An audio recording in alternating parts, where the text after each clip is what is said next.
پیارے حضور، آج کل رشتوں کے موقع پر اسلامی تعلیمات کے برعکس فریقین کی طرف سے بہت زیادہ ڈیمانڈز رکھی جاتی ہیں جو رشتوں کے تقدس کو پامال کرتی ہیں۔ پیارے حضور، ہم اس چیز سے کس طرح بچ سکتے ہیں؟ یہ آج کل کی بات نہیں ہے، تو بہت پرانی باتیں ہیں۔ حضرت مسیح علیہ السلام کے زمانے میں بھی اسی طرح تھا۔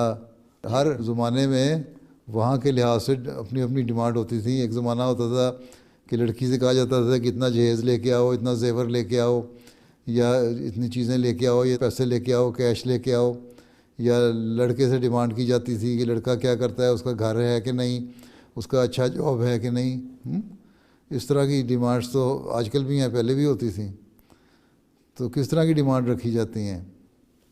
حضور، بعض اوقات اگر آپ ملک سے باہر ہم رشتہ کرتے ہیں تو لڑکے والوں کی طرف سے یا لڑکی والوں کی طرف سے لڑکے یا لڑکی کو فورس کیا جاتا ہے اس چیز پہ کہ مطلب آپ جب ادھر آئیں گے تو آپ کو اس کلچر کے مطابق رہنا پڑے گا۔ بعض اوقات لڑکے جو ہیں وہ اس چیز کو ناپسند کرتے ہیں۔ بات یہ ہے کہ جی کلچر تو ٹھیک ہے، ہم رہ لیں گے کلچر کے مطابق، لیکن جو وہ کلچر جو اسلامی تعلیم سے، جس طرح پہلے میں نے کہا تھا، اسلامی تعلیم سے کلیش نہ کرتا ہو۔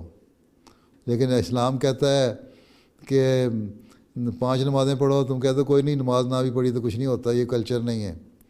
اسلام کہتا ہے روزے رکھو، کو روزے نہ بھی رکھے کچھ نہیں ہوتا، کوئی کلچر نہیں ہے۔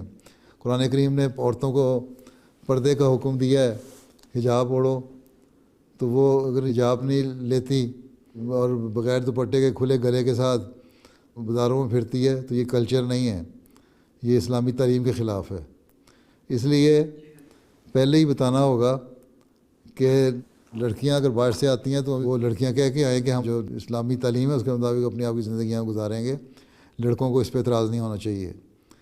اس لیے حضرت صلی اللہ علیہ وسلم نے فرمایا ہے کہ جو تم لوگ رشتے کرتے ہو، دنیا کو دیکھتے ہو، خوبصورتی کو دیکھتے ہو، دولت کو دیکھتے ہو رشتہ کرنے کے لیے ایک دوسرے میں، لیکن تم دین کو دیکھو۔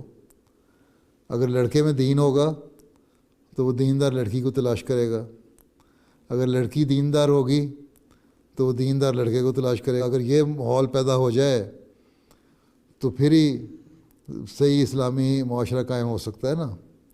لیکن اگر یہاں کہنا کہ جی ان ممالک میں جو سو کالڈ ترقی یافتہ ملک ہیں ان میں پردہ نہیں ہوتا، یا ہاف سلیپ پہن کے لڑکیاں بازاروں میں پھرتی رہیں، دوپٹہ بھی گلے میں نہ ہو، کجا ثقافت تو علیحدہ بات رہی، تو یہ چیزیں اسلام کے تعلیم کے خلاف ہیں۔ اور جو پھر ایسی لڑکیاں ہیں وہ جب مسجد میں آتی ہیں تو وہ دوپٹہ اوڑھ کے آ جاتی ہیں، چلو ٹھیک ہے، کوئی نہ کوئی تو احترام تو ہے مسجد کا، لیکن پھر انہیں منافقت ہوتی ہے۔ تو یہ تو لجنا کی ضرورت ہے کہ ان کی تربیت کریں صحیح طرح، والدین کی ضرورت ہے ان کی تربیت کریں صحیح طرح۔ اسلام کی تعلیم کو اگر ماننا ہے، مسلمان کہلاتا ہے اگر لڑکی یا لڑکا، تو پھر ان کو چاہیے کہ اسلامی تعلیم پہ عمل بھی کریں۔ اگر اسلامی تعلیم پہ عمل نہیں کر رہی تو پھر وہ مسلمان کہلانے کے بھی حقدار نہیں ہیں۔ یہ جماعت احمدیہ کی تعلیم نہیں ہے، اسلام کی تعلیم ہے۔ جماعت احمدیہ کی کوئی تعلیم ایسی نہیں جو قرآن کے خلاف ہو یا قرآن سے زائد ہو۔ جو بھی ہم کہتے ہیں وہ وہی کہتے ہیں جو قرآن کریم میں لکھا ہوا ہے، ٹھیک ہے۔ لوگ کہتے ہیں بڑے سخت ہیں مسلمان، تو یہ کرتے ہیں وہ مسلمان اگر نہ بگڑے ہوتے تو مسیح موعود کے آنے کی ضرورت کیا تھی؟ اس لیے تو آئے، اس لیے تو ہم نے مسیح موعود کو ماننا ہے کہ ہم نے وہ مسلمانوں کی بگڑی حالت کو ٹھیک کرنا ہے۔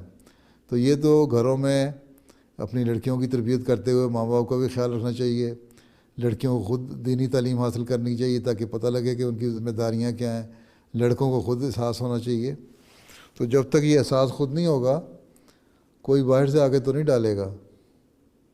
عہد کرتے ہیں ہم دین کو دنیا پہ مقدم کریں گے، صرف عہد کر کے چلے جاتے ہیں تو اس کا فائدہ کیا؟ اس میں منافقت ہے۔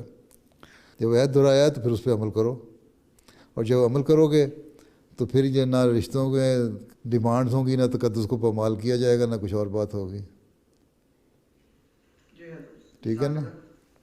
ٹھیک۔